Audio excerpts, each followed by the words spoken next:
আমি তারপর ওকে আর কোনোদিনও ফোন করিনি। বারবার শুনতে থাকা মিথ্যে, ভীষণ অবহেলার চিহ্ন আর দূরে থাকার গাঢ় কষ্টের মাঝে হঠাৎ একদিন পুরো ভেঙে গেলাম আমি। করলাম না আর কোনো অভিযোগ, লিখলাম না আর সেই বড় বড় মেসেজ।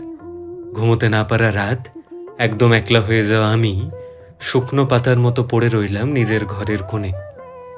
দেওয়ালের গায়ে মুছে ফেলা কান্না আর একদম বিষাক্ত অবশেষের মতো একটা আমি সরে গেলাম অনেক দূরে। আমি আগে ফিরে গেছি, বারবার ভেঙেছি, তবু ফিরে গেছি ঠাঁই পেতে ওর কাছে।